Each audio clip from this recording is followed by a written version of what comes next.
RC करते वक्त दो तीन चीजें आपको ध्यान रखनी है। पहली चीज, आपको आरसी बहुत अच्छे से पढ़ना है। आपको आरसी को अपनी नेचुरल स्पीड से पढ़ना है, उस स्पीड से पढ़ना है कि जिससे कि आपको आरसी समझ में आए। ना ज्यादा फास्ट पढ़ना है, ना ज्यादा स्लो पढ़ना है। आपको अपनी नेचुरल स्पीड से पढ़ना है और इस तरीके से पढ़ना है कि आपको दोबारा रीड करने की जरूरत ना पड़े। तो ये हो गई पहली चीज। दूसरी चीज, आपको क्वेश्चन अच्छे से पढ़ना है। देन आपको ऑप्शंस को क्रिटिकली एनालाइज करना है। और लास्ट चीज, आपको सिलेक्शन पे नहीं जाना है, यानी कि सही आंसर नहीं ढूंढेंगे हम लोग। चार में ना तीन आंसर गलत ढूंढेंगे, यानी कि एलिमिनेशन मेथड पे अपन लोग जाएंगे। चार में तीन को रिजेक्ट कर देंगे तो जो बचेगा वो ही आपका आंसर होगा। ठीक है। तो पहले आरसी को आप लोग अच्छे से पढ़ लीजिएगा।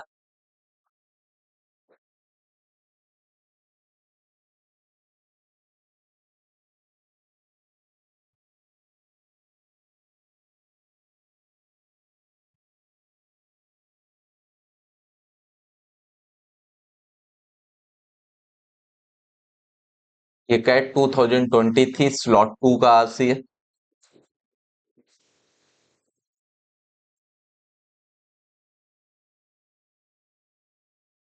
पढ़ लिया है? तो चलो अब क्वेश्चंस को लेते हैं। पहला क्वेश्चन क्या बोला है? All of the following if true can weaken the passage claim that facts don't speak for themselves except. देखो, पहले चीज, जब भी एक्सेप्ट आएगा आप ट्रू फॉल्स करो। यानी कि या तो तीन ट्रू होंगे एक फॉल्स होगा, या तीन फॉल्स होंगे एक ट्रू होगा, डिपेंडिंग ऑन क्वेश्चन। दूसरी चीज, जब भी इफ ट्रू आएगा तो नीचे जो भी दिया है उसको आपको सच मान ले। जो कुछ भी ऑप्शंस में दिया है वो सही है। ठीक है। तो नीचे जो लिखा है वो सच है। ठीक है। अब देखा अब देखना है कि वो पैसेज का क्लेम है क्या है। Facts don't speak for themself. इसको वीक कर इसको वीक करने का मतलब क्या होगा? इसको वीक करने का मतलब, इस फैक्ट को वीक करने का मतलब होगा कि फैक्ट्स स्पीक फॉर देमसेल्व्स। यानी कि फैक्ट्स एलोन सफिशिएंट है, उसको किसी इंटरप्रिटेशन की जरूरत नहीं है। यानी कि फैक्ट्स क्या है? ऑब्जेक्टिव है। क्लियर? देखते हैं। The truth value of a fact is independent of the historian who expresses it. तो पहले ये जो लिखा है वो सही है, और अगर ये सही है तो ये पैसेज के क्लेम को वीक कर रहा है। बिल्कुल कर रहा है, क्योंकि ये क्या बोल रहा है कि fact independent of the historian है। यानी कि फैक्ट क्या है? ऑब्जेक्टिव है, किसी की इंटरप्रिटेशन पे डिपेंड नहीं करता है। तो ये वीक कर रहा है, बिल्कुल वीक कर रहा है, तो ये ट्रू है। ये कौन सा था? सॉरी, ये था ए। ए ट्रू है। बी पे आते हैं। Facts like truth can be related. और जैसे ही इसने बोला फैक्ट कैन बी रिलेटिव, यानी कि ये पैसेज के क्लेम को कि facts don't speak for themself, उसको वीक नहीं कर रहा है, उसको क्या कर रहा है? स्ट्रेंथन कर रहा है। क्योंकि ये क्या बोल रहा है? What is facts?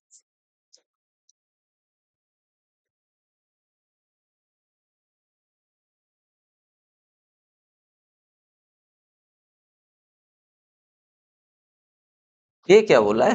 What is fact for person X may not be so for the person Y. यानी कि ये पैसेज के क्लेम को स्ट्रेंथन कर रहा है, तो ये क्या हो गया? फॉल्स हो गया। सी पे आते हैं। Effect bye it's very nature is objective and universal. जैसे ही आप ये पढ़ोगे तो ये क्या कर रहा है? पैसेज के क्लेम को वीक कर रहा है। यानी कि ट्रू। डी पे आते हैं। The order in which a series of facts is presented doesn't have any bearing on the production of meaning. If it is so, तो ये क्या बोलने की कोशिश कर रहा है कि facts do speak for themselves, यानी कि ये भी पैसेज के क्लेम को वीक कर रहा है, तो ये भी ट्रू है। तो आंसर अपना क्या हो गया? बी। ठीक है, क्वेश्चन टू पे आते हैं। क्वेश्चन टू क्या बोला है? All of the following describe the common sense view of history except. तो पहली चीज, एक्सेप्ट जब भी आएगा तो क्या करेंगे? ट्रू फॉल्स करेंगे। क्वेश्चन क्या बोला है? क्वेश्चन को ध्यान से पढ़ना है कि all of the following describe the common sense view के नीचे जो चार दिए गए हैं उसमें से तीन क्या करेंगे? कॉमन सेंस व्यू को डिस्क्राइब करेंगे। अब देखना है कि कॉमन सेंस व्यू है क्या। तो ये पहले पस यहां पे दिया गया था कि first ascertain the facts, said the positivist, then draw your conclusion from them। कि पहले ना आप फैक्ट्स को ascertain कर लो, उसके बाद उससे उससे क्या करो? कंक्लूजन निकाल लो। ये क्या है? This is what may be called the common sense view of history. ये हिस्ट्री का कॉमन सेंस व्यू है। ये क्या बोला है? History consist of A corpus of ascertain facts. की हिस्ट्री ना असर्टेन फैक्ट्स पे बेस्ड है। ठीक है, एक जगह और कॉमन सेंस व्यू की बात हुई है, कहां पे हुई है? According to the common sense view, there are certain basic facts which are the same for all historians। Common sense view बोलता है कि बेसिक फैक्ट्स हैं जो सबके लिए सेम होते हैं, और वो क्या होते हैं? And which form so to speak the backbone of the history. वो हिस्ट्री की बैकबोन होती है। ठीक है, तो यहां से कॉमन सेंस व्यू अपन को क्या मिल रहा है कि फैक्ट बहुत इंपॉर्टेंट है, उसके बाद इंटरप्रिटेशन आएगा आएगा, लेकिन फैक्ट्स इन इटसेल्फ मतलब बहुत इंपॉर्टेंट हो जाता है। तो आ जाते हैं ए पे। History can be objective like the science. History can be objective like the sciences if it is derived from historical facts. ये कॉमन सेंस व्यू है, बिल्कुल है ट्रू। बी पे आते हैं। Only the positivist methods can lead to credible historical knowledge. Positivist methods क्या बोल रहे थे कि आप पहले क्या करो? फैक्ट को असर्टेन कर लो। यानी कि पॉजिटिविस्ट मेथड किस पे रिलाई कर रहे हैं? किस पे ज्यादा फोकस कर रहे हैं? फैक्ट्स इन इटसेल्फ, फैक्ट्स पे ज्यादा फोकस कर रहे हैं। अगर फैक्ट्स पे ज्यादा फोकस कर रहे हैं तो ये कॉमन सेंस व्यू पे जा रहे हैं, बिल्कुल जा रहे हैं, ट्रू है। Real history can be found in ancient engravings and archival documents. यानी कि और एंशिएंट इंग्रेविंग्स और आर्काइवल डॉक्यूमेंट्स से हमको क्या मिलता है? इन्होंने एक जगह बोला था, it is precisely for matters of this kind that the historian is entitled to rely on what have been called the auxiliary sciences। यहां से हमको क्या मिलते हैं? फैक्ट्स मिलते हैं। ठीक है, तो ये कॉमन सेंस व्यू है, ट्रू है। अब डी पे आते हैं। History is like science, a selective system of cognitive orientations to reality. बोल रहा है कि हिस्ट्री साइंस की तरह है। कैसे? कि आप सिलेक्टिव सिस्टम होता है कॉग्निटिव ओरिएंटेशन टू रियलिटी। अब यहां पे बात क्या किया गया है? यहां पे सिलेक्शन का बात किया गया है कि फैक्ट्स को आप सिलेक्ट कैसे करते हो, कि फैक्ट्स को आप सिलेक्ट करते हो, जो दिखाना चाहते हो वो ही दिखाते हो। तो और कॉमन सेंस व्यू क्या था? कॉमन सेंस व्यू ये था कि फैक्ट्स को असर्टेन करो। तो वो केवल असर्टेन, वो किस पे फोकस कर रहा था? केवल फैक्ट्स पे। ये किस पे फोकस कर रहा है? फैक्ट्स के सिलेक्शन पे।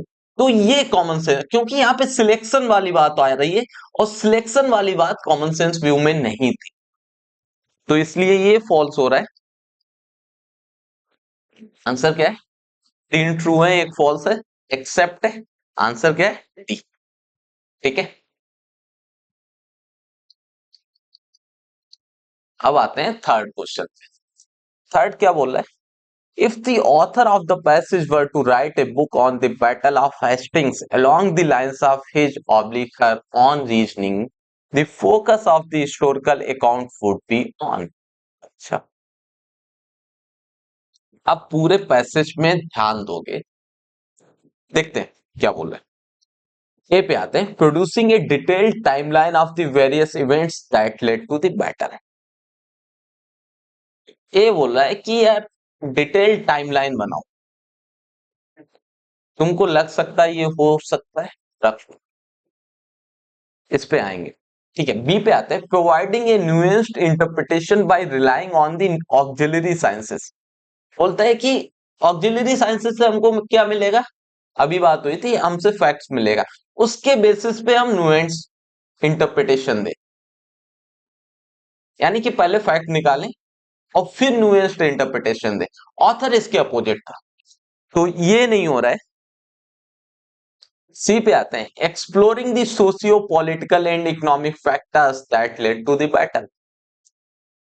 ऑथर इस पे ज्यादा एम्फेसिस कर रहा था। क्या बोल रहा था? उसने बोला है कि हार्डकोर फैक्ट उतने इंपॉर्टेंट नहीं है, पल्पी पार्ट इंपॉर्टेंट है। ठीक है, यानी कि क्या हुआ है उसके आसपास वो इंपॉर्टेंट है। तो ये हो सकता है, बिल्कुल हो सकता है। डी पे आते हैं, deriving historical facts from the relevant documents and inscriptions. बात वही हो गई कि केवल हिस्टोरिकल फैक्ट्स पे फोकस करो, और जिससे ऑथर एग्री नहीं करता है, तो ये एलिमिनेट हो रहा है। अब देखो, ये जो सिचुएशन है ना, कि आपने दो एलिमिनेट कर लिए और दो बचे हुए हैं, और ये 90% जनता कर लेती है, ये 90% स्टूडेंट्स कर लेते हैं। अब यहां पे गेम स्टार्ट होता है कि ए और सी में कौन सा होगा। ए क्या बोल रहा है कि केवल टाइमलाइन आप डिसाइड कर लो इवेंट्स की, ये हुआ, ये हुआ, ये हुआ, टाइमलाइन। यानी कि फिर वही बात बोल रहा है कि जैसे 1063 में ये हुआ, 1064 में ये हुआ, 1065 में ये हुआ, तो किस पे फोकस हो रहा है? फैक्ट्स पे फोकस हो रहा है। जबकि जब सी की बात कर रहे हैं, बोला है कि यार बैटल हुआ क्यों, उसका सोशियो पॉलिटिकल एंगल क्या था, इकोनॉमिक फैक्टर्स क्या थे। समझे? ये क्यों एलिमिनेट हो रहा है? क्योंकि केवल टाइमलाइन की बात हो रही है, उसमें बात नहीं हो रही है कि और क्या क्या फैक्टर्स थे, इसलिए ए एलिमिनेट हो रहा है। आंसर क्या है? सी है, क्योंकि ये फोकस कर रहा है कि बैटल के पीछे के सोशियो पॉलिटिकल इकोनॉमिक फैक्टर्स क्या थे, ना कि फैक्ट्स क्या थे। ठीक है, अब आते हैं फोर्थ पे।